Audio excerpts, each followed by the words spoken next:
Hello, welcome everybody to today, June 2nd, 2023. Wow, I cannot believe we are in June, beginning of the month, which means I always bring on an amazing guest on the first Friday of every month.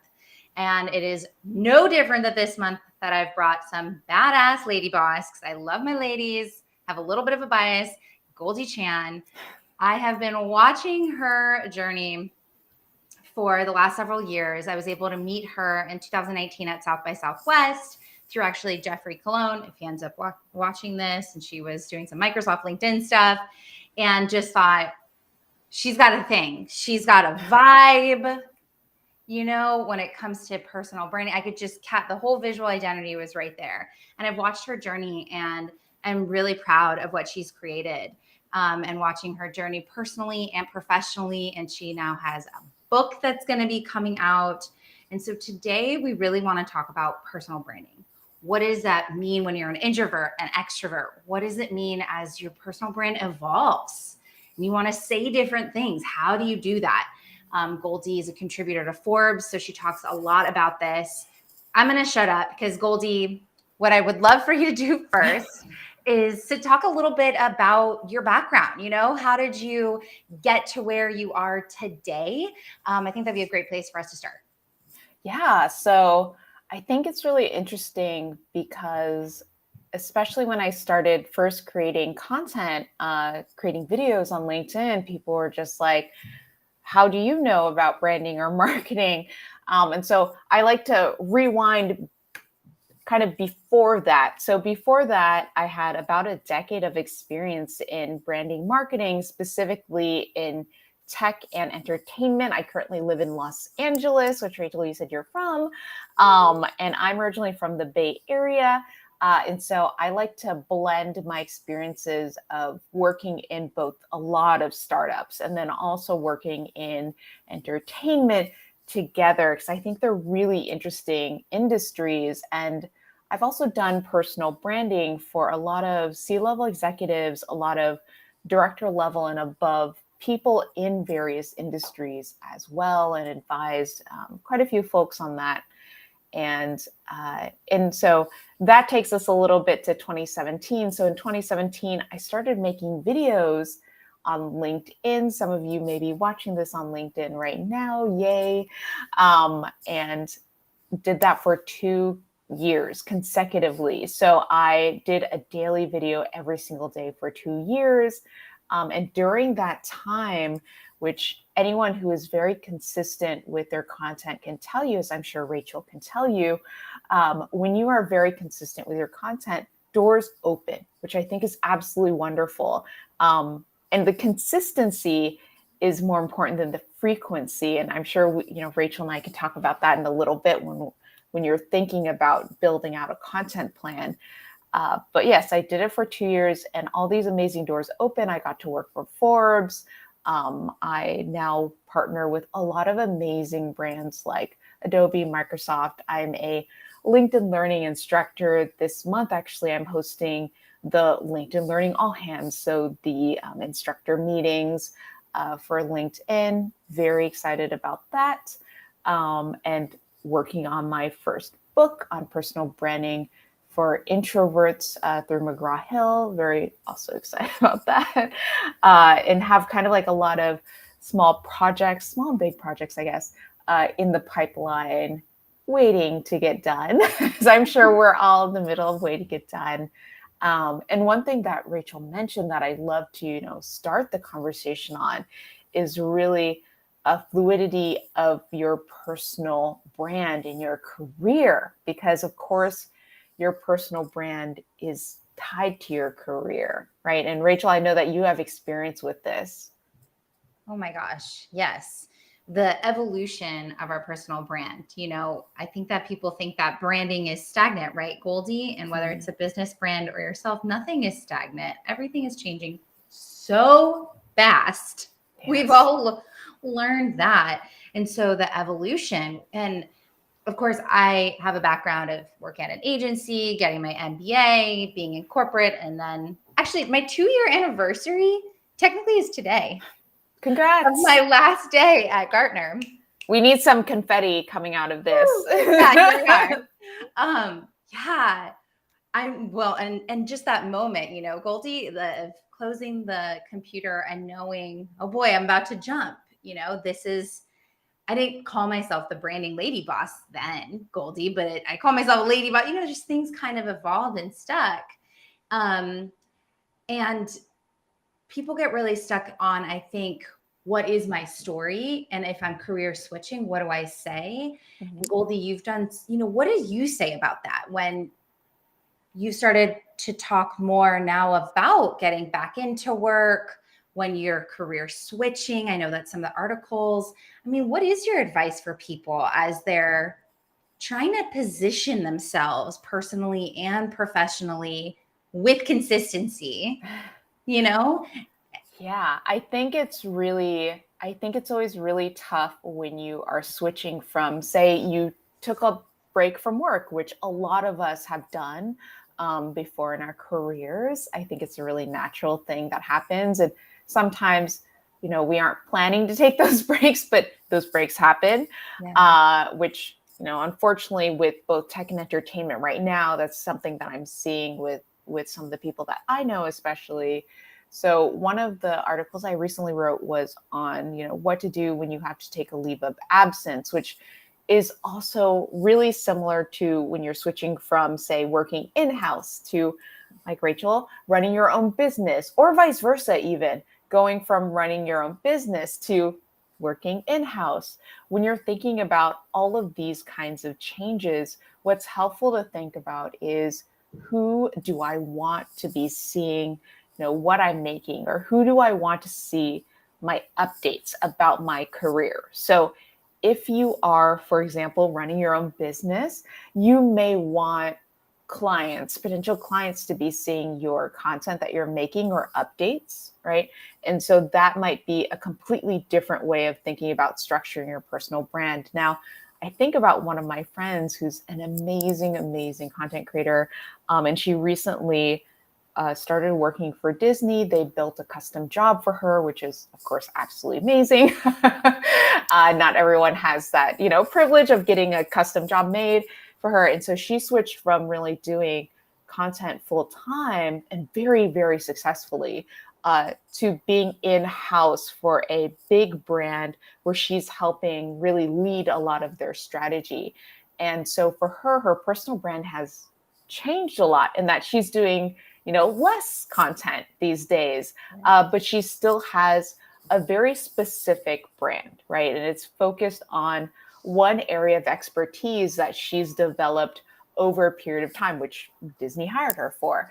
And so it's helpful to think, even if you're in-house, you can definitely be known for an expertise. And if you are, say, looking for work, I like to not say out of work, right? If you're looking for work, or you're hoping to go back to work, and you are struggling with thinking about your personal brand, I think it's always helpful to start with, what do you want to be doing, right? And I think that's a little bit of an easier question to answer, instead of where do you want to be doing that work, because businesses change so frequently. There's been so many layoffs in the industry, across many industries. So it's a lot more helpful to think about, what is maybe the job function I'd love to do? What are the types of clients I'd love to bring on, right? Yes. You're hitting on something that I talk about a lot as well, right? What are your skills? What's your expertise? What are you really good at? And even when you might be switching from agency to in-house to business owner, whatever those switches are, there's usually an expertise, a skill set, a passion, something that's following you through. It's that thread of our entire journey. Even people, and Goldie, you tell me what your perspective, even people I've experienced that, let's say we're in finance and we're like, I hate finance, I want to go into marketing. The way that they approach marketing is usually in a more analytical, numbers way, in my experience with working with MBAs, right? You sort of see the way their brain and their skills are, but just applying to a new industry. So when you're talking and supporting people, because I know you work with a lot of brands and with individuals, I mean, how do you help them find that thread, find the story? So what's interesting is, I don't think people know this, but I write about personal branding and storytelling in the digital age. That's actually like my Forbes assigned tagline for my column. And I think it's really interesting because thinking about storytelling, and most people think, okay, storytelling is for stories, like storytelling is for the show that I binge at night. No, storytelling is also for your brand, and not in a fluffy way either, right? It's really important to know that you have control of your own story, first of all, which I think is really empowering. You are the first person that gets to tell your story. And when you know that, then you can know that, okay, when you're thinking about your personal brand, what are the elements of a good story, right? And what are the elements of telling a really engaging, fun story about you and where you are in your career and where you like to go in your career?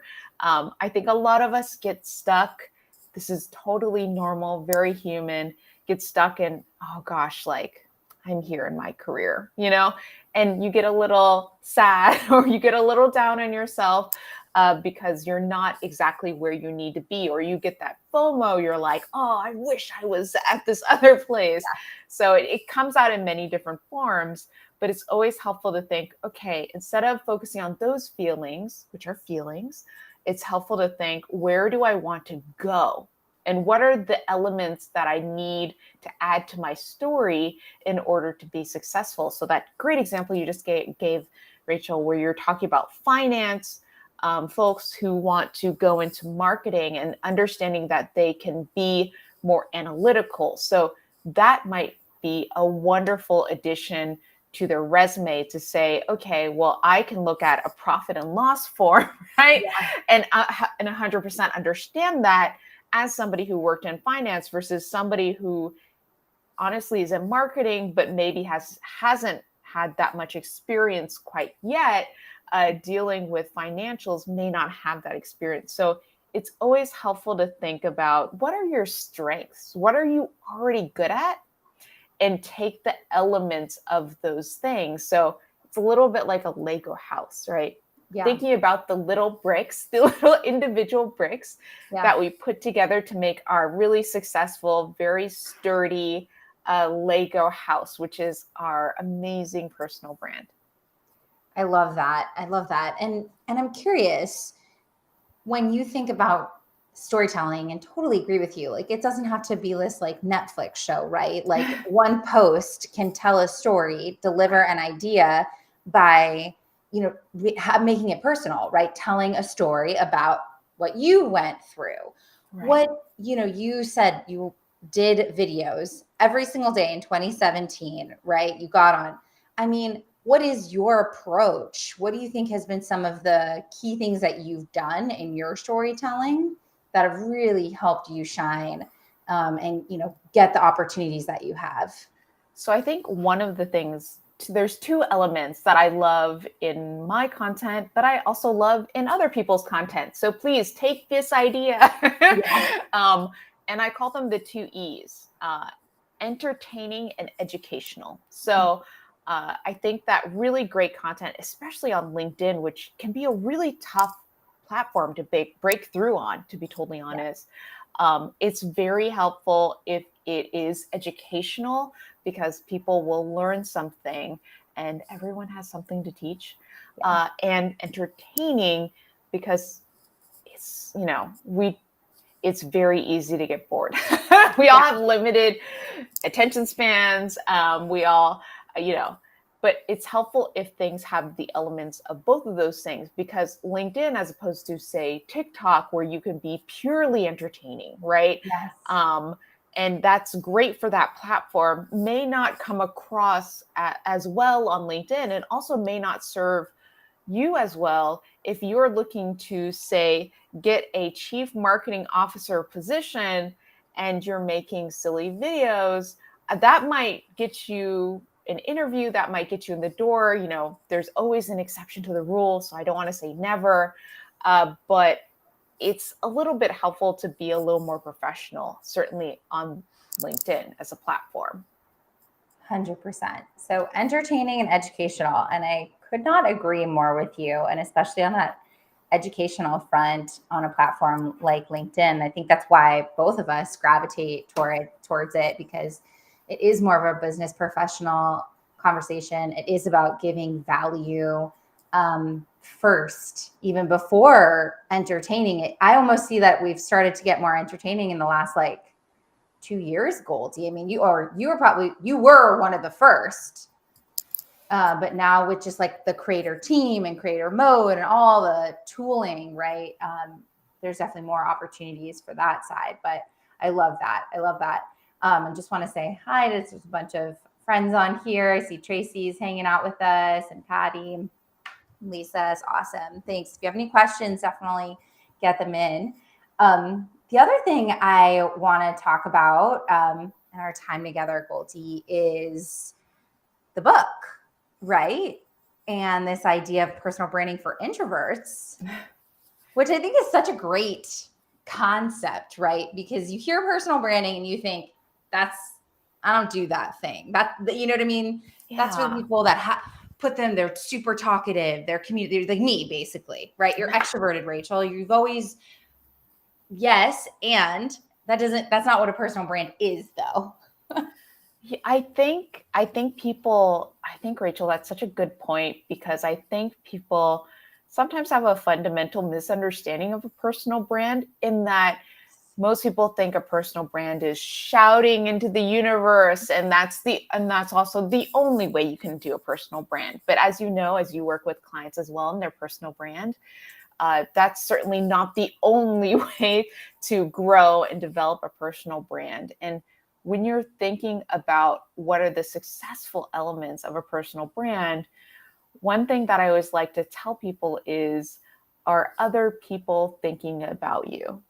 Right? Because we can't have a personal brand in a silo. We can't have a personal brand in a vacuum. We have a personal brand in relation to others. And so one of the things that actually I did a lot in my career, prior to creating videos on LinkedIn and in the early heady days of 2017, is I worked a ton in community management. So I worked in-house building communities anywhere from 500 to 50 million. And so building communities of that size really helped me when I was thinking about my community, when I started growing that, and thinking about, okay, what are really important things to be doing when I'm talking to my community? And so as all of you who are watching and listening to this live stream, I'm positive some of you are also trying to grow your brand. And part of growing your brand is successfully navigating growing your community. And once again, your community may not want you to, do the yelling at them. Your community may want you to have a softer touch, may want you to relate to them in a different way. So it's always helpful to also know, who are you talking to, and who is in your community, and who would you like to be in your community? Oh my gosh. Yes. You are talking about your audience, and I say that your audience is people that can, just like you said, can relate to your background and experience. And I feel like a community doesn't have to mean, Goldie, that, you have literally a community. We have a Discord community, right? Like an actual functioning, I think about the people that follow and connect with me, right? Those are my people. Those are part of, we call them our family. LEE. Yeah. It's our little thing. I don't have my hat next to me. But I think, Goldie, I mean, you have a large community as well of people that are following your content, reading your articles, and it's the people that are relating to what you have to say. Yes, I think that when people relate to what you have to say, they naturally become part of your audience. They naturally become part of your community. And certainly, I also think it's what's so fascinating to me is, I have quite a bit of an audience here on LinkedIn, but I also have a really interesting and very different audience on Twitter, right? And so it's also interesting to think, just social media wise, platform by platform, your community might be different. And I'm currently on Blue Sky, if any of you have heard of it. It's in, a little bit of a closed invite only situation right now. But it's another platform where I'm slowly, growing a community there as well. And as I think about new platforms or starting from scratch, I think, okay, who is it that I want to talk to, and how do I want to talk to them? And this is, I think, important for personal branding, whether you're an introvert, whether you're an extrovert. It's always helpful to think about, how do I want to show up in a place, right? Mm-hmm. And I think that, we thought about this a little bit more maybe in 2019 when we were doing all the in-person things. And as we're going back to all the in-person things, showing up is not just how we literally show up, like showing up to your friend's barbecue, right?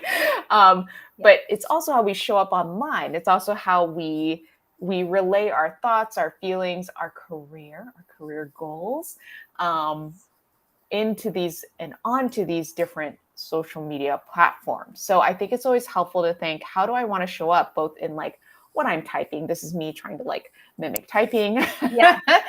And also, how do we show up when we are talking to people who are in our communities, responding to comments, right? Responding to different things that we think are interesting. And what I think is really fun is, when you think about audiences, everything is connected, right? So if you are just starting out growing your audience, or you want to have a bigger audience, one of the things that's always helpful is to not just shout into the distance just by yourself, but be engaged in, this is like maybe my third E that I love, be engaged in conversations, right? Mm-hmm. So being in a conversation with someone else is always so much better and more helpful than being on a, I was about to say microphone, wrong. Being on, what is that? Speakerphone, is that right? Whatever. I'm a little fuzzy. It's a little early for me. I'm just going to completely get this wrong, so I'm not even going to try. But yes, everybody knows what I'm talking about. I could pull up the emoji. Yes. But essentially, like being on a loudspeaker instead of being in a conversation with people, to me, one of these things is successful and one of these things is usually less successful. Yeah, totally. And I mean, to me, that's some of the difference between being a creator, being a thought leader, versus saying I'm an influencer. Yes. And megaphone. Yes. That is literally, wow. I had all sorts of words in my head that were not that. That's exactly the word I wanted. Okay. Before we close out, I have to ask you this, Goldie, because, you are ahead, you're on Blue Sky, you're always kind of on to the things that are coming. And we know that AI, right? Everyone's all into the AI right now, even though we know AI has been around for a long time, but it is really changing the game when it comes to building a brand, when it comes to being a content creator, when it comes to copywriting, I like it. I mean, it's amazing, right? And at the same time, as somebody who's trying to build community and build relationship, what you're talking about, right? Mm-hmm. I think that it does beg a lot of questions, right? Around true authenticity and really creating individual brand personas, right? Because now it's like, well, the AI is kind of making it for you and you're kind of touching it. I'm really curious, what's your feeling about it? How are you using it? I mean, where do you see this going as you're working with your clients, as you're writing your book and really thinking about personal branding? So personally, I like to say that I'm pretty old school. So it's funny because I like to be on the cutting edge of things. I like to be in the know on what is happening. but I also love to relate to people in a very old-fashioned way, which is, one-on-one. If I can do in person or over the phone or over Zoom, I guess now, Yeah. I love to do that. And so I look at things with an old-fashioned new tech perspective. That makes sense. And in that, if it allows someone to be in a meaningful conversation with someone else, then it's worth it. And so I think, I actually will go back a little bit away from the AI conversation and think about digital avatars and AR. And I think that's so fascinating because you have these people who have, millions and millions and millions of followers on Twitch, on YouTube, who have completely, made up personas. They have a 3D digital avatar. In fact, one of my friends runs a business where they literally have a musical character, and that character is run by a human, of course, who does the motions, but the actual avatar itself is completely made up. But people relate on a human level to this character. And they're fans of this character. They're fans of the music that this character creates.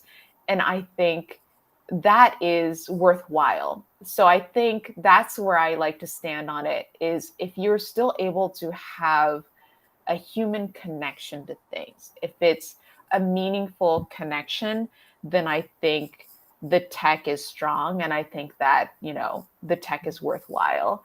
I think if it's tech just for the sake of saying, I'm doing new tech, that I'm personally less interested in.